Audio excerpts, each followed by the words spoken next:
all of us in our heart. And, you know, some of you said, South Bay, as a prophet said, that it's for them. The church Christianity is for them. We read that in the last chapter in our last Holy Day meeting, right? And it speaks real. Why? Because you can go all over the planet. You see, they needed an image for themselves. No matter what all that history talks about, during this particular time, they were oppressed spiritually. You know, them trying to rise up after the Moors just ruling for eons, you know, in time immemorial, right? And they needed an image for themselves. So what has happened, they reversed this thing. So you can go all over the planet, and Jesus, for those that worship, or shall I say honor or acknowledge Jesus, you'll find the Chinaman, Christian, Jesus looked like a Chinaman. You go, you go in, you know, in any of those countries, you'll find them looking like them. So they raised the image up with blonde hair, blue eyes to look like them. But they tried to impose it on us. And that's not the image that looks like us. So again, the prophet Noble Jew Ali in his wisdom sitting there telling us in chapter, in verse 2, to make sure we clear that Jesus himself was of the true blood of the ancient Canaanites and Moabites and the inhabitants of Africa. He wanted to make sure that image was juxtaposed to the image that they used to enslave us with that Jesus, that many of our great-grandmothers and grandmothers and some of our mothers today still have a Jesus on their wall with an image that doesn't look like us, that doesn't look like the real Jesus. This is why we have the people's grand sheet going out to the people, the common people, to teach this truth. This is why he's creating missionaries like Amira Bey, Sal's Bey, and Fenty Bays. We are the missionaries for the prophet that the Grand Sheikh is preparing us to go to the common people, as you said, Sal Bey. And with that, without any further ado, let us turn over to the people's Grand Sheikh, Tahaka Bouquet Bey. Hey, brother, you be giving me. You have the floor. Hey, brother, you be giving me that introduction, right? That make me want to peep outside the curtain backstage and say, and somebody got pushed me in on the stage. You know what I mean? You be giving me that. But first, let me once again, having already risen, let me rise and give praise to the great God of the universe. Today was one of them days for me that I felt like this chapter right here is called The Beginning of Christianity. Well, on Facebook, I got the title called The Blood of Christ. That's a unique thing. You know, I like to put titles out to maybe draw people in so I can express exactly what this Morris Science Temple of America ideal is all about. But today was one of them days. And in the spirit of my Christian brothers and sisters, I felt like when they said, well, praise the Lord for Sunday. Well, I say praise the Lord for Friday. So when we come together, I can raise my thoughts up and get away from the trials and tribulations that I was facing today and raise my thoughts up to infinite wisdom. You know, so honor to our brothers and sisters who are in the church and understanding the divine connection that they have. However, when we talk about Christianity and we talk about the blood of Christ, let that sink in. Because we hear this terminology all the time. The blood of Christ. What exactly is that? The blood of Christ. We look at it from a symbolic point of view, or we can look at it from a literal point of view. What blood ran through the veins of this brother that is called the Christ? What was his bloodline? Why is that so important? Obviously, in the first book of Matthew, In much books in the Old Testament, from Genesis to Deuteronomy, Leviticus, it talks about genealogy, i.e. bloodline. The blood of Christ. Why is that so important? So important? And how does it relate to the chapter, the beginning of Christianity? Honor to the prophet for having courage enough for truth and being an angel of Allah sent to bring us the everlasting gospel of Allah. Verse 1 of the chapter says that the foundation of Christianity began in Rome. The foundation of Christianity began in Rome. One of the questions we need to ask ourselves, whenever have Rome ever had the best interests of anything outside of Rome, or that wasn't for the edification of the Romans? The foundation of Christianity began in Rome. The Roman nations founded the first church, of whom crucified Jesus of Nazareth. When Jesus was placed on the cross, after that fiasco, after that situation, these same people went on to find the first church that we know as Antioch in Turkey. This is where the Roman Empire was at. It's part of the Roman Empire. So this is a history lesson. It says the foundation of Christianity began in Rome. The concepts began in Rome. The Roman nation founded the first church, of whom crucified Jesus of Nazareth. Now, hold up. If I am going to follow something that is going to redeem me, uplift me, and take me to the next level, I think first I should be educated on it. Before I stepped into the Moorish Science Temple of America, I challenged everything. If the prophet was in front of me, me and him would have been debating. I challenged everything. I thought the prophet Noble Drew Ali was out of his mind telling me that I wasn't black. And y'all heard me tell that story before. I thought he was out of his mind telling me that I wasn't black. And then telling me on top of that, that he was a prophet. And I challenged it. Now, when we look at the story of Jesus, we know where the geographical location where the story is played out. Many people even know today, without doubt or contradiction, that Jesus is our brother. Many people will use the term, well, he had hair of wool and brass this and brass that. Well, the prophet Noble Drew Ali takes it a step further. The blood of Christ is the same blood that flows in your veins today. It's the same blood. Let me say it again. The blood that flows through, that have flowed through, that flows through yours, that has flowed through the veins of Christ, flows through yours today. Why is that important?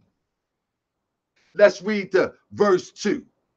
Jesus himself was of the true blood of the ancient Canaanites and Moabites of the inhabitants of Africa. How is that so? Well, we read the story about Jesus in Palestine. But your Holy Bible will verify, if you believe in the Holy Bible, your Holy Bible will verify that he is of the blood, the true blood of the ancient Canaanite. Let's go to Matthew, verse 1, the book of genealogy of Jesus the Christ, the son of Abraham. Abraham begot Isaac. Isaac begot Jacob. Where was Jacob other than in the land of Canaan? Where was Abraham other than in the land of Canaan? Abraham was the uncle of Lot.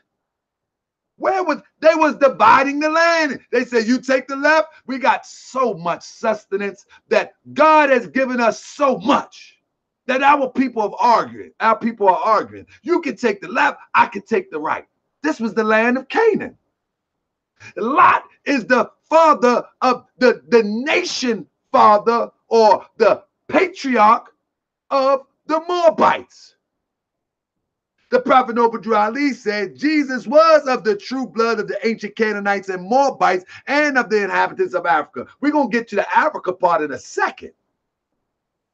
But when we look at the genealogy of Jesus, we see that the geographical location in which his predecessors, or his ancestors, I mean to say, where they come from, they're Canaanites and Moabites. We go on down, honor to Brother Haru Radiciel for the book of Ruth. Because that book, haven't read it yet, that book, because I know Haru Radiciel definitely shines light on the power of the sister Ruth. I got that much confidence in the Grand Sheikh Haru Radiciel. But it comes to say that Solomon begot Boaz by Rahab. Boaz begot Obed by Ruth. Stop for a second, family. Ruth was a Moabitess. There's only 2 women in this whole genealogy. This book of genealogy of Jesus, the son of David, there's 2 women. Now, I may be wrong. That is very important. Because now we got Rahab, but we got 2 women that are very important in here. And the one is Ruth, and the other, more than 2 women. One is Ruth, and the other is Mary. And when you look at both of these 2 women, one or both of them descend out of the Canaanite line, but Ruth was a pure Moabite. So Prophet Obadiah Ali says that Jesus himself was of the true blood of the ancient Canaanites and Moabites and the inhabitants of Africa. What is the inhabitants of Africa? The inhabitants in Africa is not the borders in which the European has put on the map or on the globe today. The inhabitants of Africa is the, matter of fact, we need, this is a different type of demonstration, but we need to get what inhabitants mean. It's actually a legal territory. It's actually a conglomeration. The inhabitants is actually a legal term, actually putting people together under the same conglomeration. So when it says of the inhabitants of Africa, it actually supersedes the borders that Europeans have drew. Because the ecology that's in Arabia is the same ecology that's in Israel, and the same ecology in Israel is the same ecology that's in East Africa. You know what ecology is? Ecology is that if there's a coconut in East Africa and there's a coconut in Israel, if they're the same coconut, this is the same land. And these are the same people. So, of course, Jesus was of the inhabitants of Africa. But let's go down just a little bit more. Verse 3 said, seeking to redeem his people from those days, from the pressure of the pale-skinned nations of Europe, Rome crucified him according to their law. Then Europe had peace for a while until Muhammad I came upon the scene and fulfilled the works of Jesus of Nazareth. The holy teaching of Jesus was to the common people, to redeem them from under the great pressure of the hands of the unjust. When anybody studied Jesus, know for sure that Jesus was reaching out to the hood. Know for sure that Jesus was reaching out to round away. Because the common people are the ones that always seem to suffer from those who think they know a little something. The regular people, that they would say, under medium income or in poverty are always the people who suffer from the hands of those who think they know a little something. And so most prophets, matter of fact, all prophets that I read about, they went around the way with their message. When you look at Prophet Noble Drew Ali in the south side of Chicago, that was round the way with his message. He didn't go like, I listen to some people say, well, you know what? We need more of this. We need more of that. We need more of this, more of this, and more of that. And we begin to talk about the upper echelons of society. I agree, we do need some of these things. But I believe we need to build these from our people, the common people that know what struggle is, that those who have reached their lowest depth will be determined to reach their highest height. So it said Jesus' message was for the common people, to redeem them from the great pressure of the hands of the unjust, the rulers and the rich, that the rulers and the rich will not oppress the poor, and that the lion and the lamb may lay down, and neither will be harmed when morning came.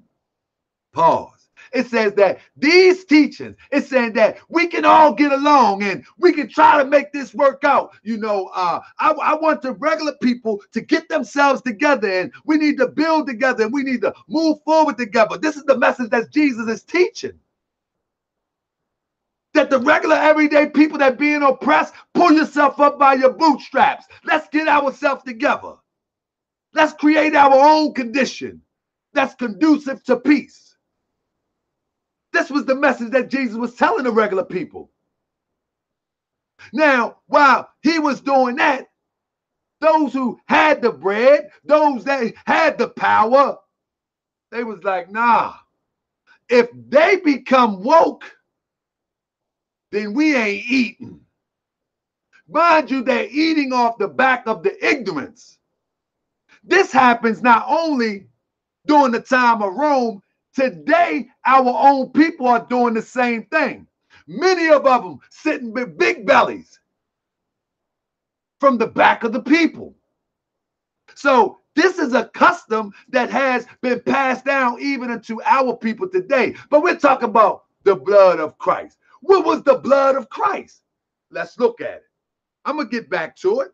It goes on to say the teachings was not accepted by the rulers, neither by the rich, because they love the principles of the 10 Commandments. Honor to the assistant Grand Sheik who so eloquently broke that down. He said they love the principles of the 10 Commandments. Through the 10 Commandments, the ruler and the rich live while the poor suffered and died. Listen to this. This is going to shock you.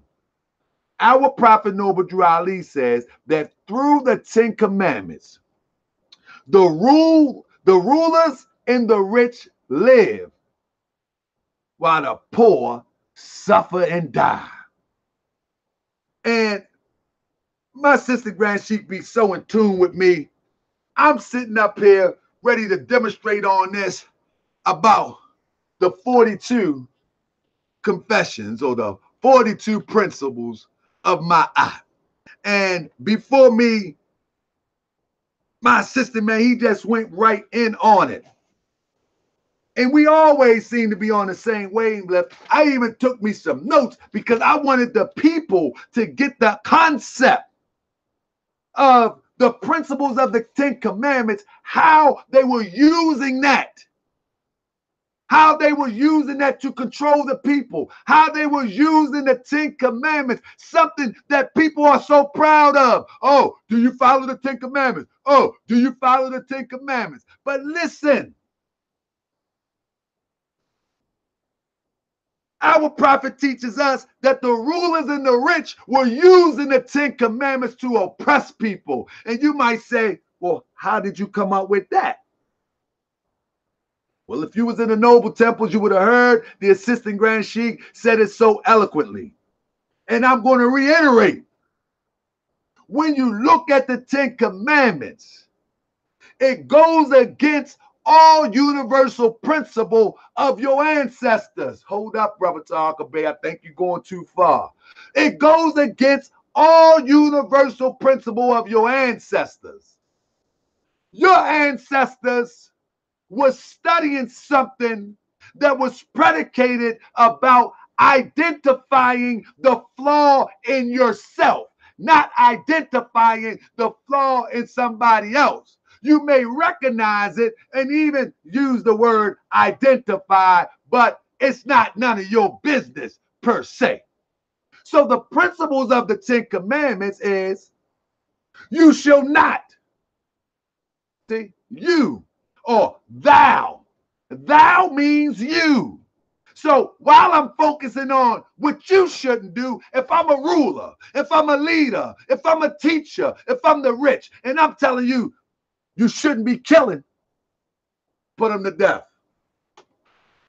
You shouldn't be stealing, take some of that money and put it over there. Thou should not steal. Thou should not kill. See, the principle of the Ten Commandments takes the spotlight off of you and it puts it on somebody else. The 42 laws of confession, I have not done iniquity. I have not done. Remember, the teachings of the universal teachings of our ancestors is know thyself. I have not done iniquity. I have not robbed with violence. I have not stolen. I have not. I. The principles of the Ten Commandments do not deal with I. It deals with you. So I can accuse you. And Jesus was teaching against that. Those principles. So when Jesus said, I come not to destroy the law, but to fulfill the law, and not a jot nor tittle will change from the law unless heaven or earth will pass first, he's giving you the science of the law. And the science of it can be found in Matthew chapter 7, verse 5, when he says, hypocrite. Matter of fact, chapter 7, verse 4 in the book of Matthew. Or how can you say to your brother, let me remove the speck from your eye? You should not kill. Thou should not kill. How can you say to your brother, let me remove the speck from your eye and look at the plank in your own? Hypocrite, first remove the plank from your own eye. And then you will see clearly how to remove the speck from your brother's eye. See, the leaders was using the Ten Commandments to convict people, saying you. But in the science of our ancestors, we ask ourselves, what have I done wrong? How can I fix what I've done wrong? What turn did I go? And that's what we have to get back into. Stop pointing a finger and point it back to us. The laws of confession, the 42 confessions, it makes you responsible. Know thyself. Honor to the assistant Grand Sheik for pulling that out. And another one of the principles of the Ten Commandments that people been using over and over again. Because if you look at the book of Deuteronomy, where everybody takes the Ten Commandments out, you will find that it doesn't agree with the book of Exodus, Ten Commandments. Let me give you an example real quick. And these are those principles. In the book of Deuteronomy 5:6, I think it's 5:6 through 21. But it talks about observing the Sabbath day, right? And then they cut it right there. It say observe the Sabbath. Let's go to it real quick. Deuteronomy, give me a second. I'm going to show you how people will use this to manipulate a situation for their greater good. So, Deuteronomy, and their greater good is not always in the best interest of you. So, Deuteronomy 5:6, coming out the Holy Bible. So I got 5, 6 right here. So it say, so you shall have no other gods before me. You should not make thyself a carved image. Now right here. On verse 12, it talks about observe the Sabbath day to keep it holy, as the Lord commandeth you. 6 days shall ye labor and do all your work, but the 7th day is the Sabbath day. How do we get to Sunday? 6 days. Sunday, Monday, Tuesday, Wednesday, Thursday, Friday. On the 7th day is the Sabbath. Didn't Jesus say that he ain't come to change the law, to fulfill the law? Who changed the law? The foundation of Christianity began in Rome. The foundation of Christianity, the concepts began in Rome. These are the same people who crucified Jesus of Nazareth to redeem his people. These are the same people. So ask yourself for a second. If I was to murder your mother, would you take advice from me? No, you wouldn't. You wouldn't take advice from me. If anything, honor to the sister Amira Bay, you know, because she talk about waking up in love. Because if anything, most people want to get at you. So we look at our ancestor being crucified, attempted to be murdered, and then we honor the people who did it. This is a tough subject, family. We honor the people who did it. We honor the people. Not only do we honor the people who did it, we wear the relics of the crime. Family, this is a tough subject. We wear the relics of the crime. We walk around with a cross. That'll be just like that I'm going out to teach the people the right way to live, the right way to serve the Creator.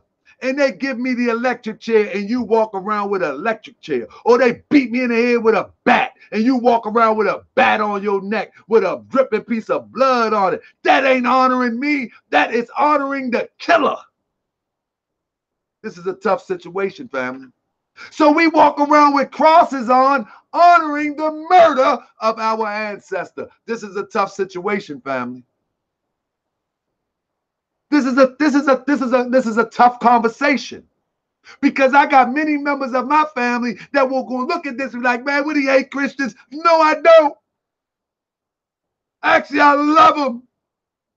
But the facts still remain. The cross was used way before Christ even came into the flesh. The cross was a form of execution, no different than the electric chair. He was tried and convicted for sedition wrongly. He was falsely accused. He was falsely accused. Sedition means that he was trying to overthrow the government. When he told them that my kingdom is not of this world. He said, are you the king? Pilate said, are you the king of the Jews? He said, you say? We know that type of swag. Pilate say, is that what you say? I mean, Jesus say, is that what you say? You know that's how we talk. Oh, you say you thorough? No, that's what you said. You just said it. We know our swag. We know our language. We know he is of the ancient Canaanite, the blood of Christ. He got the same blood as us.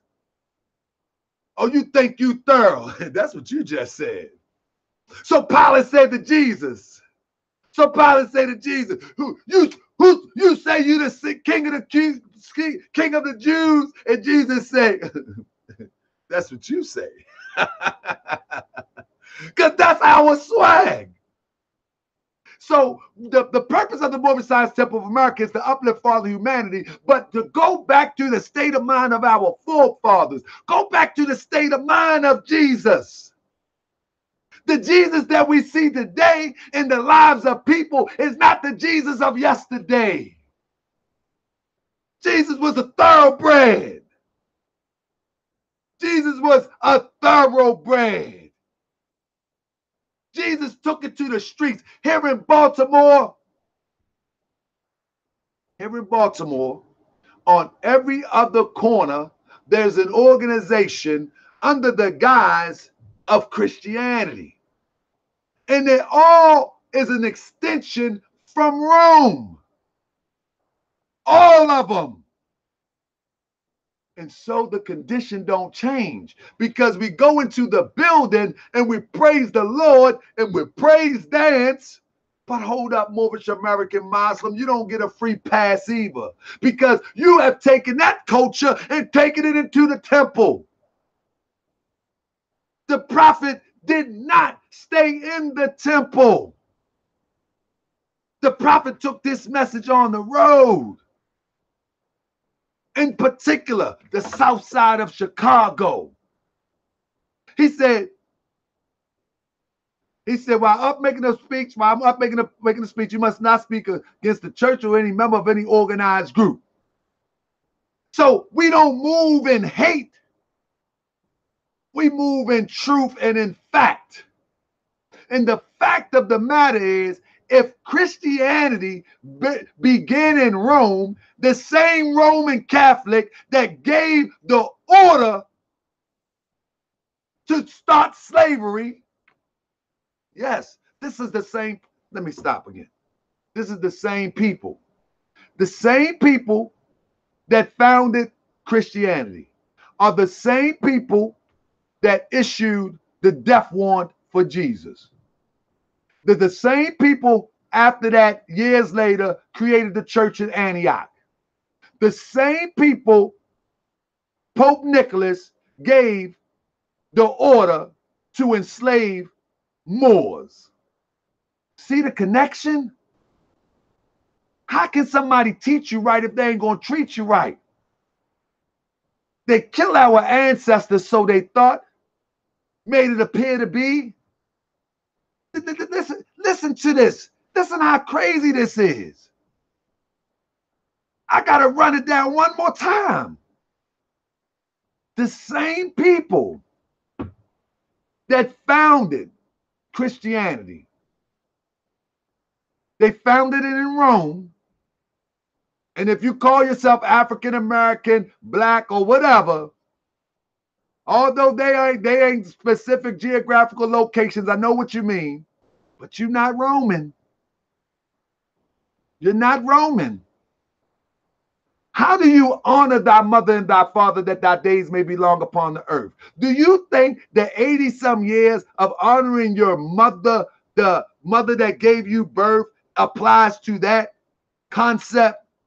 No, you honor your mother and your father, your ancestry of your mother and your father and their principles, so they can forever live long into the next generation, into the next generation, into the next generation. But the moment that we step away from the principles of our forefathers and foremothers, we begin to deal with things that are so far-fetched and so far removed from the divine principles of our ancestors. It's time to return back to the ways of our ancestors. Jesus never went to a church, and I'm not telling you stop going. I'm just giving you some truth sermon. I'm just giving you some truth sermon. There was never a time where Jesus entered a church. You know, it didn't even exist during this time. You know that. He went to a temple. It didn't even exist. When are we going to do what Jesus did? Even in the spirit. What would Jesus do? Let me go on and read just a little bit more, because I think y'all got my point. But let me just read a little bit more for good measure. It says, the lamb is the poor people. The lion is the rich. And through love, truth, peace, freedom, and justice, all are equal to seek their own destiny and to worship under their own vine and fig tree, after the principles and the holy and divine laws of their forefathers. Do we even know the holy and divine laws of our forefathers? Or do we even care? Do we believe that we come from a divine people? Do we believe that our people created divine laws that if we follow them, there's happiness unto ourselves? Do we believe that our people, by the will of God, have created circumstances centered around divine laws that will elevate our mind? Do we even believe that our ancestors created a certain mindset that could, if we thought about it, that it could be? I don't think we believe that no more. I think we need to be told how great somebody else is and disregard how great we are. Jesus said, what I have done, all men can do. And what I am, all shall be, because I go unto the Father. Do we even believe we can do that sort of greatness anymore? I bet you we won't even attempt. Many of us won't even attempt. That's when the prophets say, if you think your conditions can be better, join the Moorish Science Temple of America. Because once you join the Moorish Science Temple of America, you are destined to attempt to do what Jesus do. You are destined to attempt. Matter of fact, let me stop saying destined. Let me change it up. Let me rewind and remix it. You are challenged to do what Jesus did. You are expected to do what Jesus did. You are expected to do what the Prophet Noble Drew Ali did. See, the expectation of a Moorish American is to duplicate, unfold what you have learned from the teachers of the Prophet Noble Drew Ali. That's the expectation of the Moorish Science Temple of America members and officials. And if you're not moving towards that, then we just having a talk service, and we just having a talk game. You know what I mean? We're the best talkers on earth. We can do this all night long. But until your talk matches your actions and your actions matches that of the Prophet Noble Drew Ali, we are going to continue to be in this situation. The blood of Jesus is the same blood that runs through your vein. But why we seem to be so weak? It's time for us to stand up.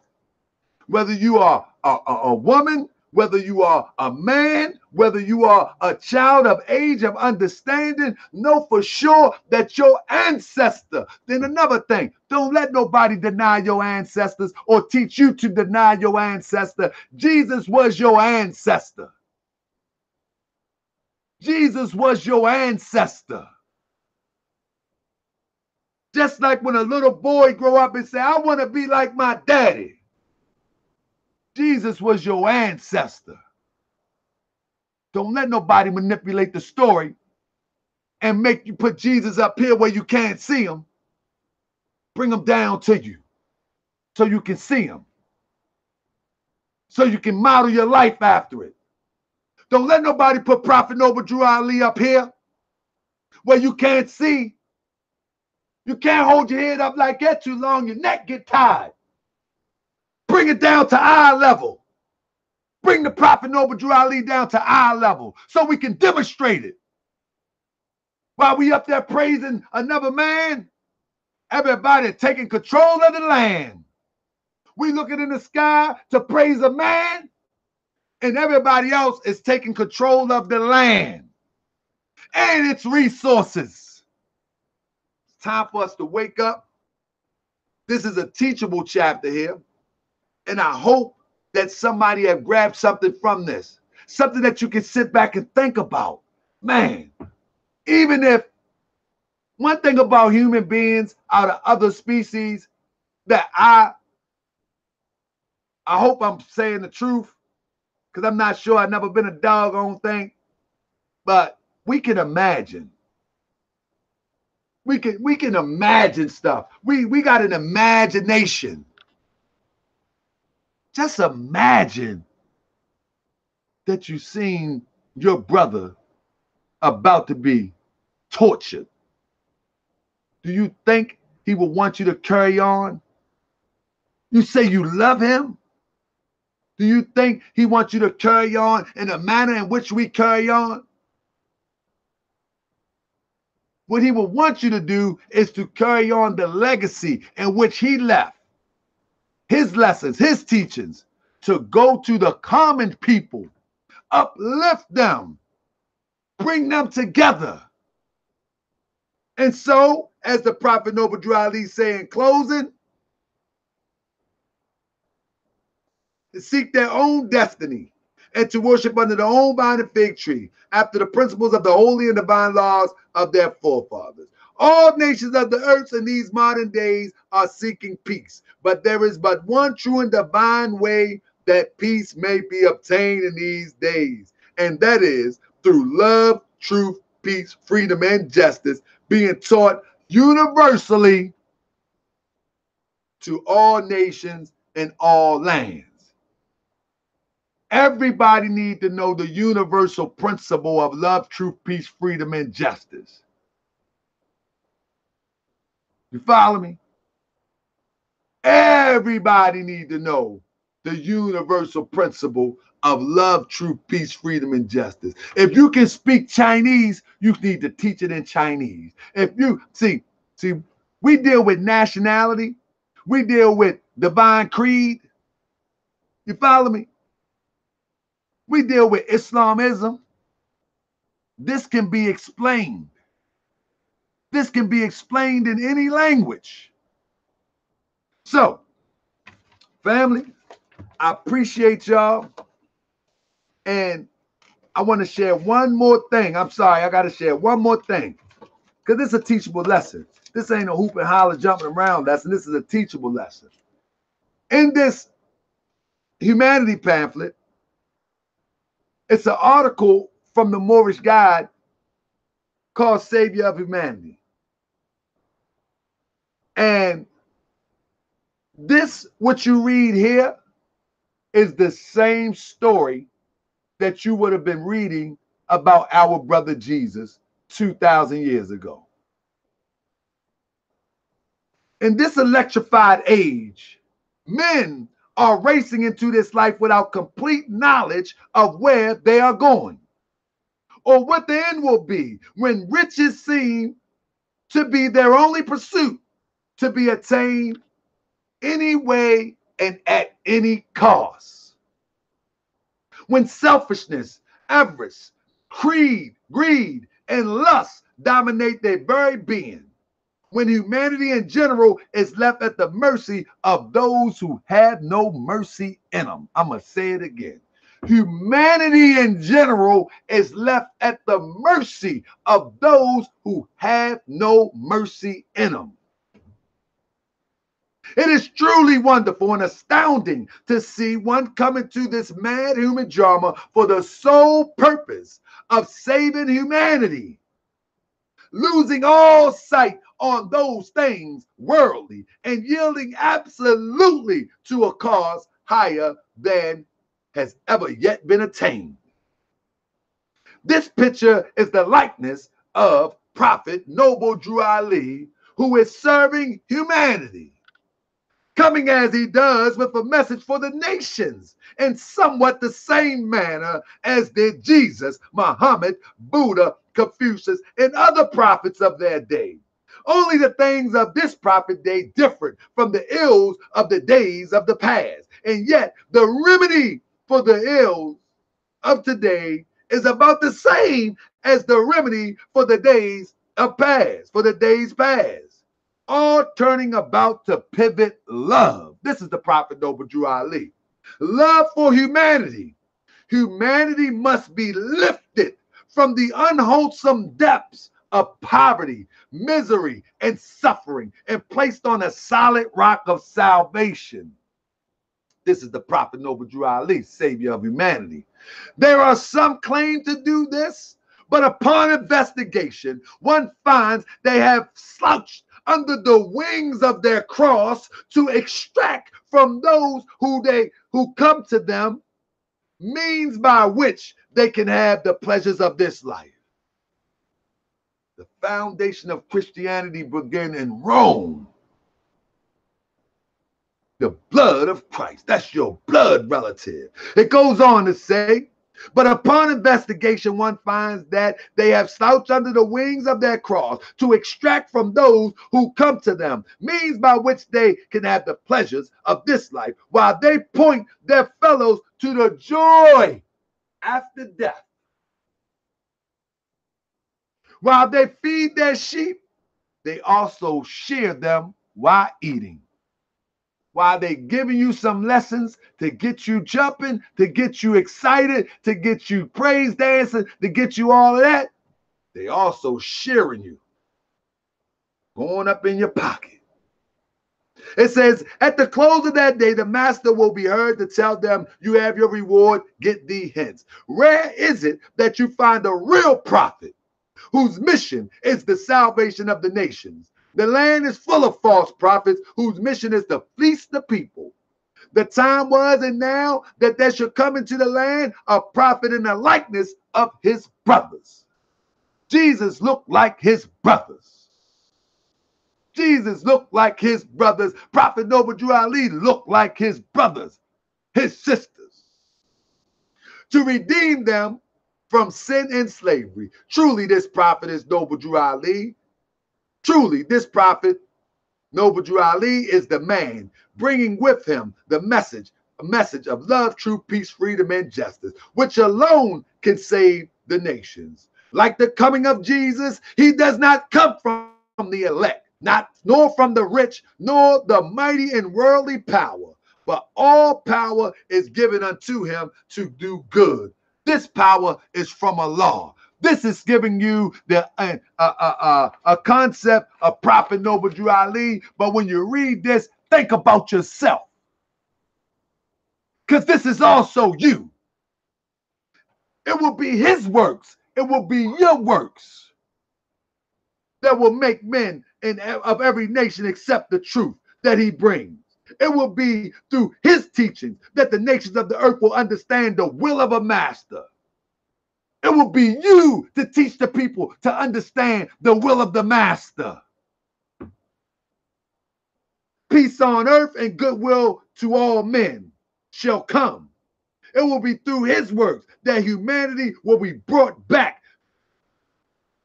Suffer love. It will be his works. It'll be through his works that humanity will be brought from the slime of life and placed on a solid rock of salvation. This is speaking about Prophet Noble Drew Ali. Today is speaking about you. It will be your works to bring man from the slime of life. It'll be you. And if you think just chopping it up, tossing some lesson around is adequate, nah. Imitate the prophet in speech and teach. With that, I said peace and love. Hopefully I didn't take too long. Hopefully somebody can grab a lesson. Think about it. Let it sit on your heart for a minute. Come back and view it again. Share it with somebody. Inshallah, God willing, I have not offended anybody because that is not my intentions. My intention is only to tell the truth and try to convey a message that will get you thinking. Because in the words of Prophet Noble Drew Ali, if I can get you to think, you can save yourself. Peace and love to my Moorish American kin, my Sunni brothers and sisters, and my Christian brothers and sisters. With that, I yield the floor to my brother and my friend, my assistant, Brother Akhenaten Salam Bey. Islam.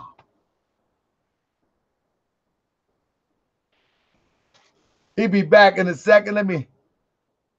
He'll be back in a second to close us out. Oh man, I'm looking good too. Praise the Lord. Praise the Lord. Praise the Lord. I'm looking good.